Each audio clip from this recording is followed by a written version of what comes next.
but these go to 11. I don't know what that is. The Spinal Tap. John. It's Spinal Tap. Hey, it's not an episode till you make a reference that I don't get. How have you not seen This Is Spinal Tap? I don't know. It's one of the best movies. It's a rockumentary. I mean, I would assume that. Have you ever seen It's a Mighty Wind? Nope. Have you seen Best in Show? No. All right. I've seen The Doors countless times. I'm sure you have. I've seen The Last Waltz even more countless times.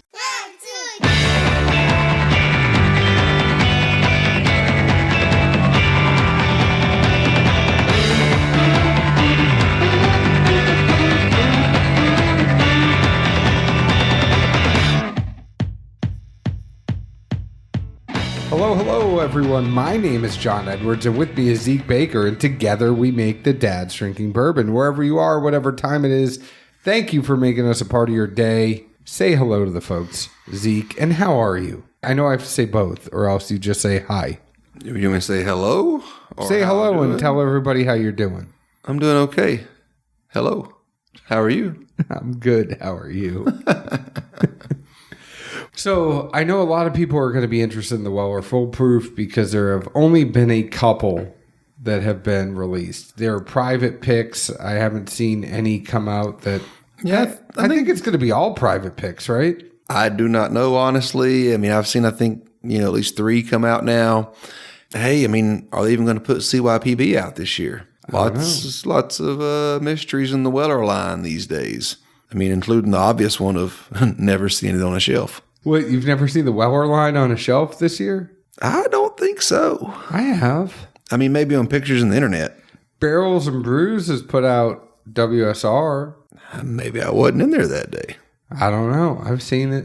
I left it for other people. I don't necessarily look for it when I'm in the store, so if I had seen it, Well, a lot of stores, when they get it, they put it right up front so everyone sees it because they know it's only going to be there for about an hour. I thought that was behind the counter, though. No. A lot of people. And then you get the wink when you're checking out. Hey, I got this. You want one? Oh, I don't even get that. You just get winked at so much nobody even notices it. I know. All the time I get winked at. I know. It's amazing. You're winking at me right now.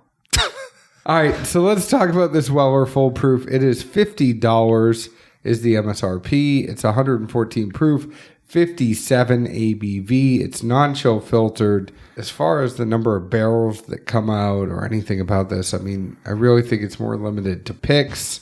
I haven't seen a lot of other stuff besides that come out on this. And obviously the profile is going to be a little bit different for every barrel that comes out. Well, I mean, honestly, I can't imagine, presumably if it's picks only, then it's just going to be the amount of barrels that would have already been in the Weller pick program. Because I can't imagine too many, if any group would go up there for, get samples for a pick and not take the foolproof option, and take a 107 in its place.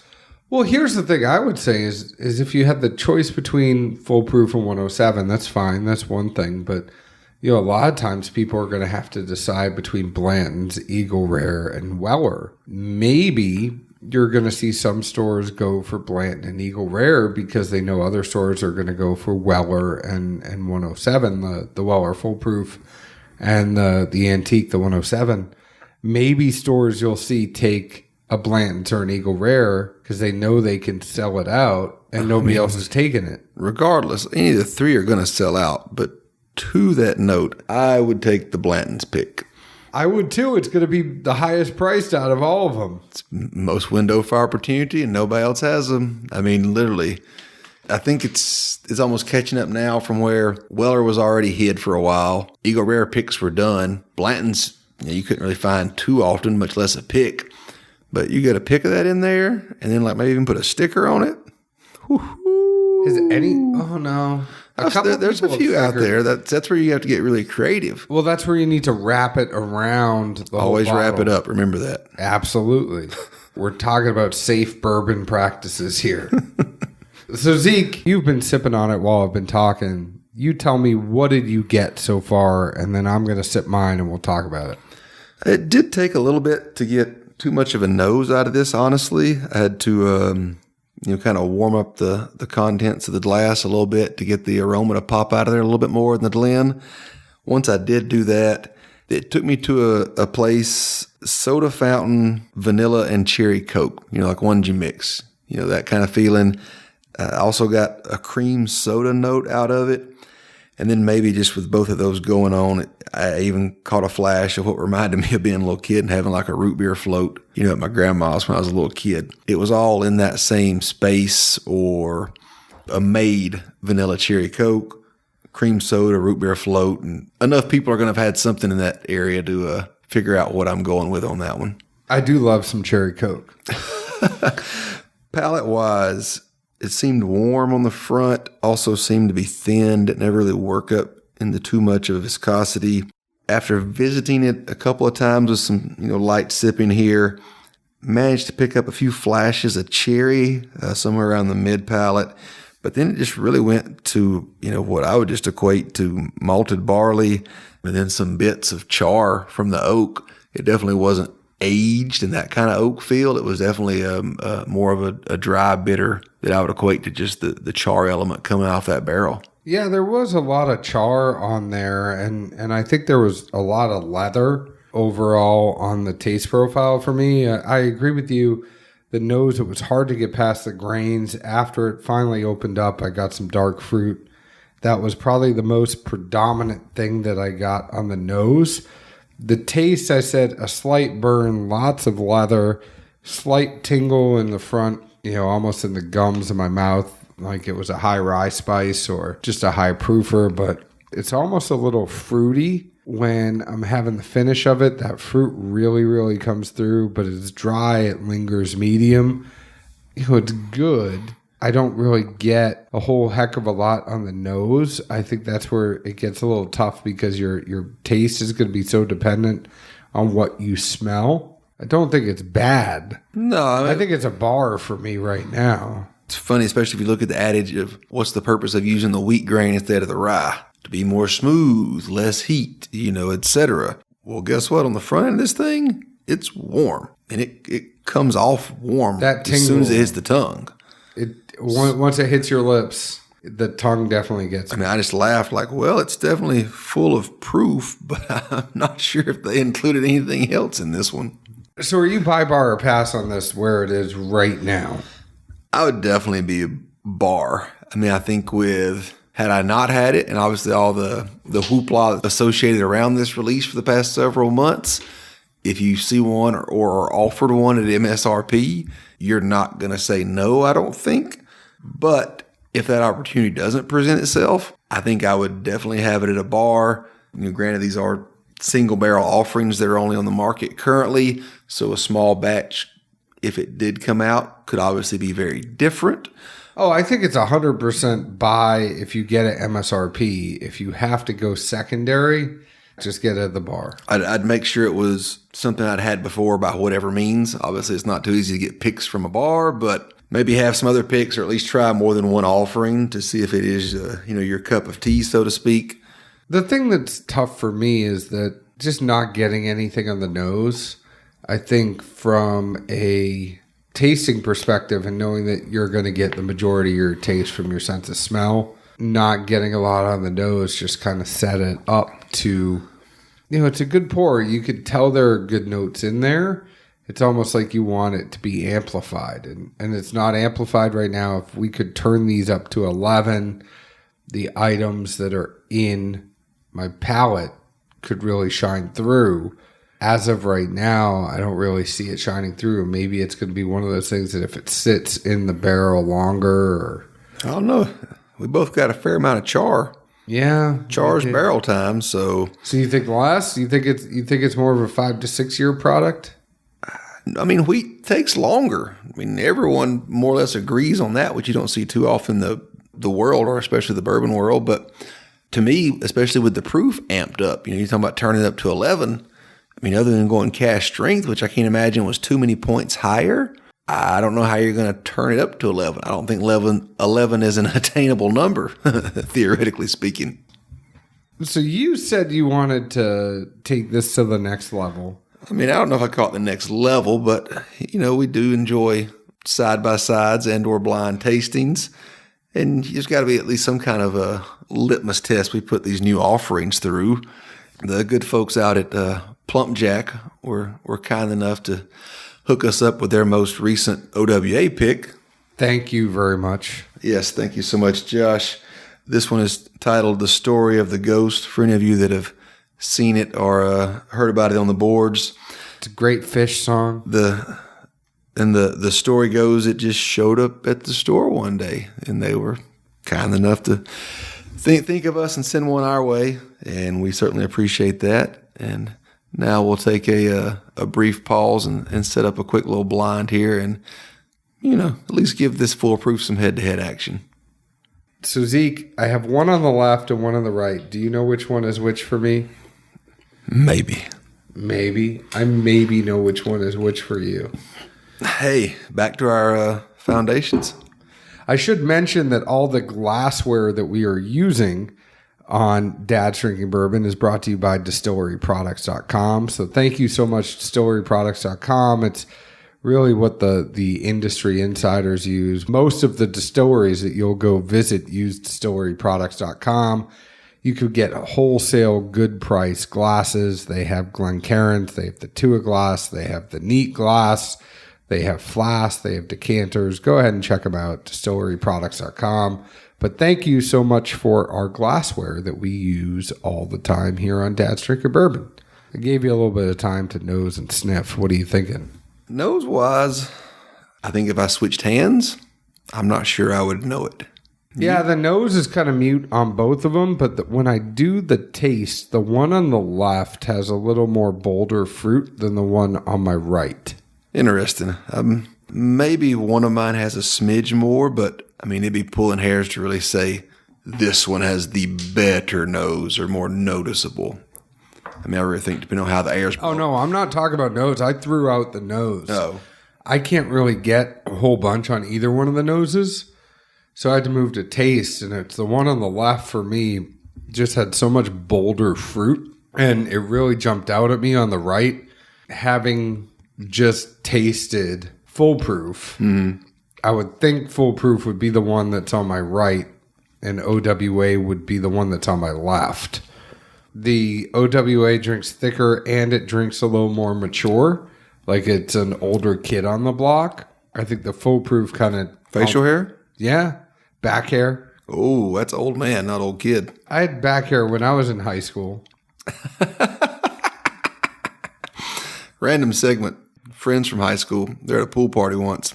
One guy was similar build to you. Also has a little bit of, neck to backish hair. It's like God just kind of looked at you and said, I'm going to make you funny looking. Well, the house they were at, kid's grandma says to the other buddy, go over and wipe that damn dirt off of his back. Look at him. He's got dirt all over his back. He said, no, Nana, that ain't dirt. That's hair. I'm glad I wasn't around Nana. Should have cut you up pretty quick, probably. Yeah, she would have. Not my grandmother, but But I have to think the one on the left is OWA. The one on the right is the Foolproof. Surprisingly enough, I think what tips its hand is that singe on the entry. I don't honestly think it's a proof-related issue. Generally if something's, hot and kind of eats me up, it burns throughout. You feel it in your cheeks, throughout the tongue, no matter what part of you're tasting it, you get it. And I still get a dry, leathery finish on this OWA. Or what you think is. I'm thinking it's OWA. I'm waiting for you to tell me what it is. But I just think it's so noticeable what B is. Well, we did just have it earlier, but... I know, we did. It's cheating when you get to have it. Well, but the same thing does stand out there. Literally, such a singe at the front. It does go away. I guess more than anything, I'm just confused where that comes from. I am too. Don't look for me for answers. You can't rely on anyone but yourself. For answers or for questions? Both. Well, now that I've worked through that tasting again, I will say at least for once tonight, John, you are correct.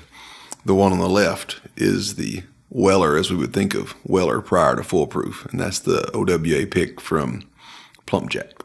I think it's pretty obvious. What do you think yours are? Apparently we were opposite from each other, which always works well, but I would say what was on my left was the Foolproof, and what was on my right was the Plump Jack pick.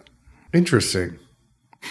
The two things, though, that really stand out, like I say, the lack of singe but also none of that barrel char toward the back finish. And that's just always such a turnoff to me, that dry, bite feel from the char. This doesn't have it. I mean, it's not a flavor bomb by any means, but like you said, the viscosity's there.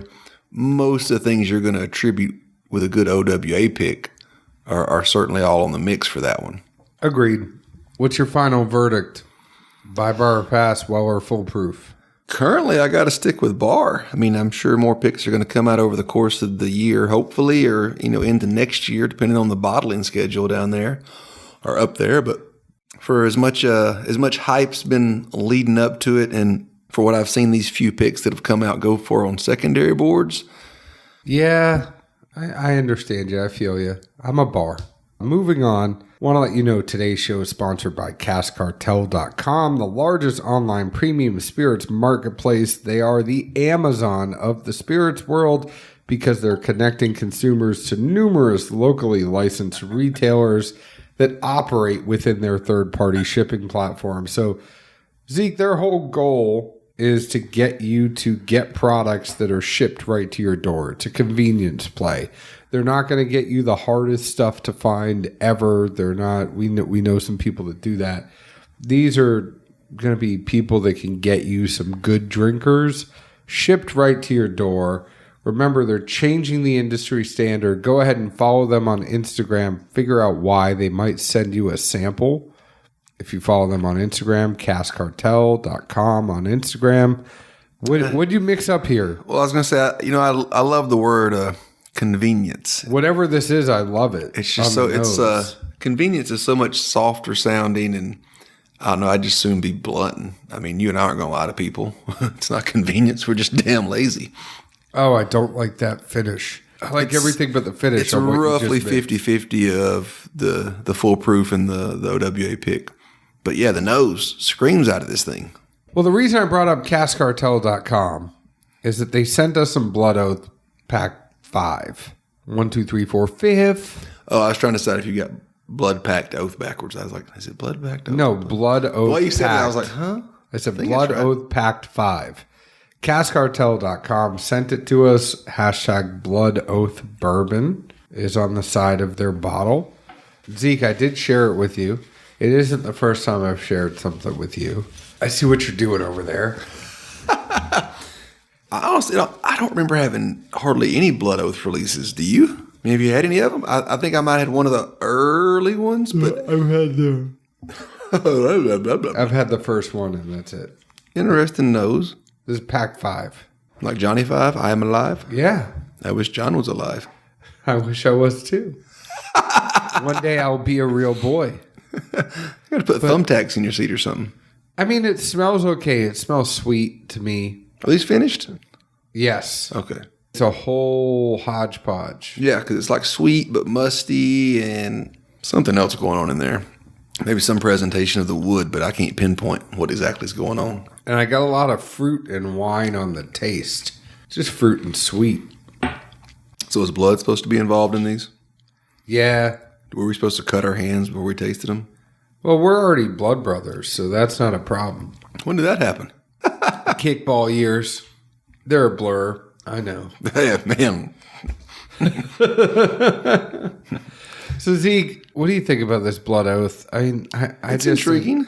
I think it's got a little bit more flavor than the foolproof. Oh, I mean, it's a completely different profile. I mean, to me, this is a very dark red apple, especially like, with the thick skin on them. Yeah. That's the first flavor that really comes to mind. After that, somewhere else with some dark fruits, maybe even like a date. Raisin. Been a long time since I've been on a date. I hear you. But no, somewhere in that space, the biggest thing I notice is what I don't get that usually stands out in most of the wine finishes is just that dry back end that reminds you that it is a wine finish. I don't really get that at all. And I don't feel like it's a very dark red wine that's involved. I know I said like the dark red apples, but I think that's just because it's such a vibrant fruit flavor, not like that deep red wine that's just dry and parching. And sorry, at least to me, obviously, I'm not a fan of those things. So are you a buy bar or a pass? It's tough on the spot. I think I'd be bar. Yeah, I'm with you. It's not everybody's cup of tea, but if you just told me I'm going to give you something that's wine finished, I would be pleasantly surprised. I'm with you. Well, go ahead and find Cask Cartel at caskcartel.com. Find distilleryproducts.com. That's where we get all of our glasses. You can find us at Dad's Drinking Bourbon on Facebook, Dad's Drinking Bourbon on Instagram. You can also find us at Bourbon Dads on Twitter. Join our Facebook group, Dad's Drinking Bourbon. Answer a couple questions. We'd love to have you in. Please follow us and rate us on your favorite podcast app. Leave us an open and honest review, just like we leave open and honest reviews to the whiskey we drink. Zeke, where else can the folks find us?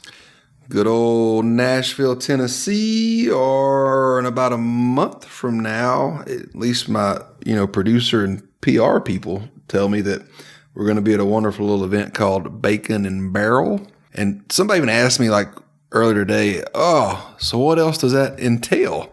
I said, I don't know. I heard bacon and barrel, aka bourbon, and I didn't ask any more questions. What the hell else do you need in the world? Well, there's going to be over 50 bourbon and whiskeys that you can sample there. There are going to be 20 restaurants in Nashville that are going to be making something that is either bacon-based or pork-based. So basically, we are going to go to the Green Door Gourmet, Zeke. We are going to eat lots of good stuff. We are going to drink lots of good stuff. This is sponsored by the Nashville Scene, McCormick Grill Mates, Bullet, Nashville Cigar. It's all to benefit 10 Green, which is beautifying our parks, things like that in Tennessee. I will tell you that I know McCormick's Grill Mates is going to make some great bacon dish that we are going to try at the event. I can tell you that I'm going to find the Martin's line real quick. I will as well. There's 20 different restaurants. And when we get there early, as we should, because that's what good people do, we're going to get there early, Zeke. Wink, wink, nudge, nudge. Go ahead and go to baconandbarrel.com. Get your tickets. Come hang out with Zeke and I on September 27th. What better way to spend a Friday afternoon? Cheers. Ciao.